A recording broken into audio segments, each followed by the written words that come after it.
Fakta baru mengenai kabar hilangnya Emril Khan Mumtaz atau yang akrab disapa Eril, anak pertama Ridwan Kamil dan Atalia Prarataya di Swiss. Gubernur Jawa Barat itu ternyata memutuskan tetap menyelesaikan pekerjaannya di Inggris terlebih dahulu sebelum ke lokasi hilangnya Eril di Sungai Ashburn, Swiss. Ridwan Kamil menerima kabar buruk di tengah kunjungan kerjanya di London, Inggris pada Kamis 26 Mei 2022 lalu. Ketika itu ia sedang berada di tengah-tengah kunjungan kerja pemerintah Provinsi Jawa Barat di London dan Oxford, Inggris. Setelah menerima kabar Eril hilang di Sungai Ashburn, Swiss, Ridwan Kamil disebutkan masih memiliki 3 agenda yang harus ia lakukan di hari itu. Pria yang akrab disapa Kang Emil itu tetap tegar dan melanjutkan seluruh agendanya di Inggris dengan lancar. Baru setelah agenda selesai sore harinya, Kang Emil langsung menuju bandara untuk bertolak.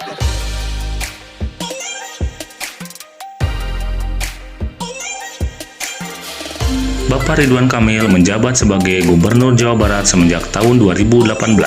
Semenjak tahun 2018, beliau sudah mengeluarkan program-program atau kebijakan-kebijakan yang memihak terhadap warga Jawa Barat.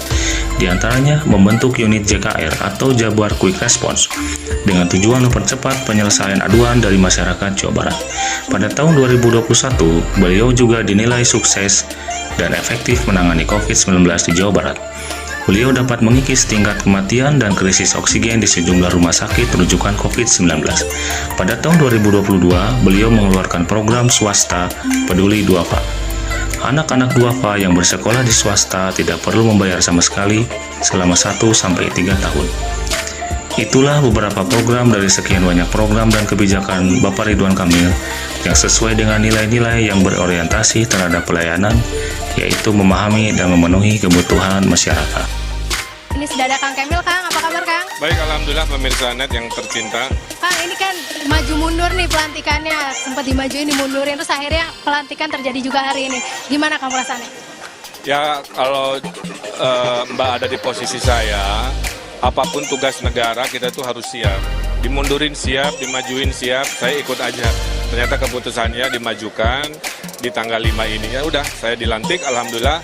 Mulai besok kita bertugas membangun Jawa Barat dengan konsep-konsep baru. Salah satu perwujudan core value sebagai pelayan publik ialah berorientasi di pelayanan. Beliau dituntut untuk dapat memahami dan memenuhi kebutuhan masyarakat. Selalu bersikap ramah kepada siapa saja, dapat diandalkan, cekatan serta solutif dalam berbagai masalah-masalah yang ada di masyarakat. Salah satunya meluncurkan program Jabar Cekas, yaitu Jawa Barat Berani Cegah Tindakan Kekerasan. Program ini bertujuan untuk mengurangi angka kasus kekerasan pada perempuan dan anak. Program Jabar Cekas berisikan ajakan agar berani melakukan pencegahan tindakan kekerasan terhadap perempuan dan anak. Antara lain, berani berbicara, berani melapor, berani menolak, berani mencegah, berani memihak pada korban, berani berkata tidak, dan berani melawan. Melakukan perubahan tiada henti, Pak Ridwan Kamil mengimplementasikan nilai ini pada sektor ekonomi. Beliau membentuk 7 program yang disiapkan untuk mencapai perubahan ekonomi tinggi di tahun 2022. Yang pertama, Jabar sedang menyiapkan diri sebagai pusat investasi terbaik di kawasan Asia Tenggara. Yang kedua, program kedaulatan pangan. Yang ketiga, program peningkatan infrastruktur kesehatan. Yang keempat, mendorong industri manufaktur berbasis 4.0. Yang kelima, penguatan ekonomi digital ke desa.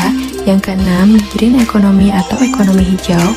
Yang ketujuh, atau yang terakhir, program penguatan pariwisata regional.